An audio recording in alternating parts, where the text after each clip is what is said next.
Okay, I'm going to show you just a little bit of EdPuzzle and how I use it for assessing my screencasts where my students are doing some of their notes at home.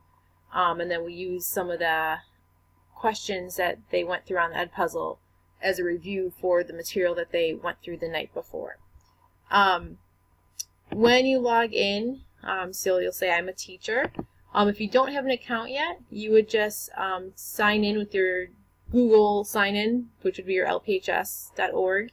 So then it can link up with all of your lphs.org, like Google Classroom, because then it will automatically set up your classrooms from Google into EdPuzzle. So here I have all my classes that I teach that I have set up some EdPuzzles for.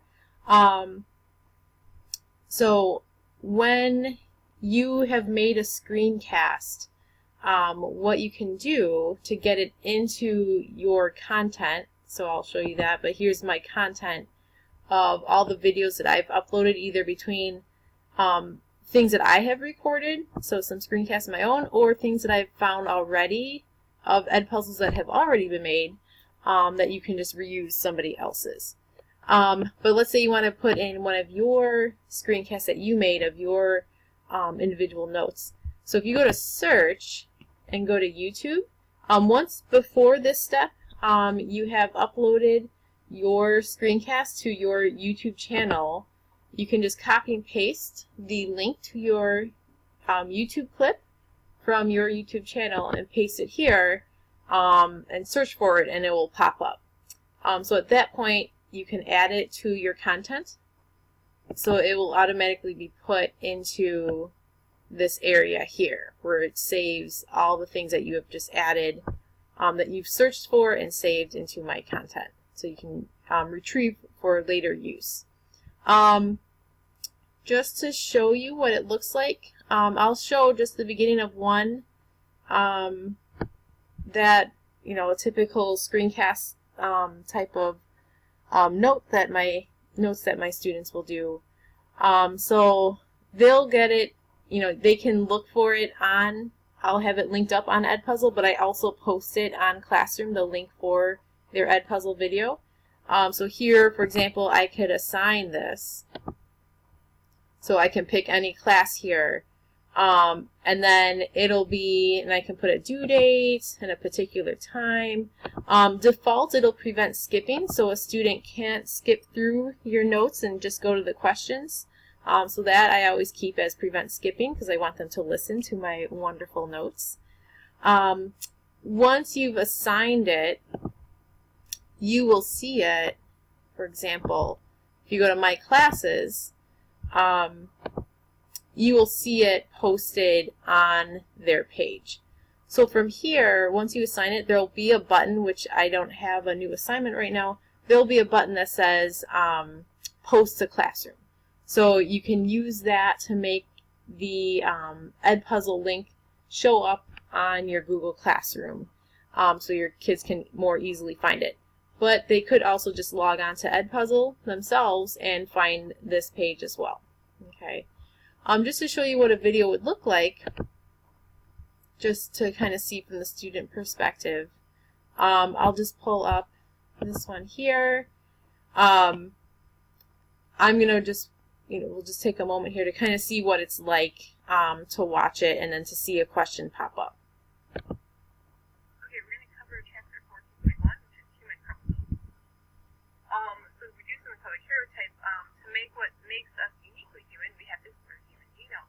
The genome is just your full set of genetic information that an organism carries in its DNA. So instead of any So it'll keep going. It'll, it talks about wonderful things with karyotypes. I'm going to skip ahead. Now I'm on the teacher view. I'm able to kind of fast forward here. As a student, they would not be able to, but I'll just kind of go a little further here so you can see a question pop up while the notes are going on. So how exactly the probability of seen of making males and females, you can look at it as almost like a Punnett square problem where you have a 50-50 ratio. So all human eggs, so from the female, carry a single X chromosome. So in an egg, there'll be one X chromosome, and the other half of the eggs will be the other X chromosome. However, half of all sperm carry Y chromosome. So it's actually the male, technically, that determines the sex of the offspring. So if a Y chromosome, sorry about that. If a Y chromosome, there we go. A Y chromosome fertilizes the egg, then you'll have a boy.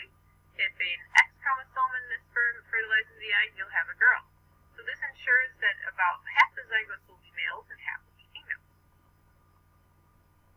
Okay, so at this point, a question pops up. So I inserted a question here just to make sure that they understood what just previously was discussed in the notes. They are able to go backwards and view the previous information that was in the notes. So they can press this back button here, and it'll go to the last break that it had. Okay. So once the students complete it, me as a teacher, it's very useful because I can go look and see if I look at progress here. So this is an assignment that my students did that was due on January 10th.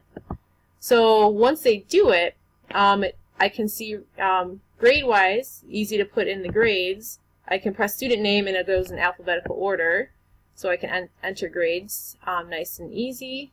But more interesting is I can look at the questions and see for each question how many of my kids got it right and wrong. So for example, this question here about apoptosis, I can see what answer choices they picked, so I can see like what distractors they were getting, okay, and I can see who picked what question. So I use this a lot. The next day after they do an EdPuzzle, I'll make a Google slideshow that goes over the more commonly missed EdPuzzle questions that they had during that assignment. So we go over that as a class, so it helps me kind of guide my instruction. So, excuse me. So what questions do I really need to go over, and what content do I see that they have pretty much mastered?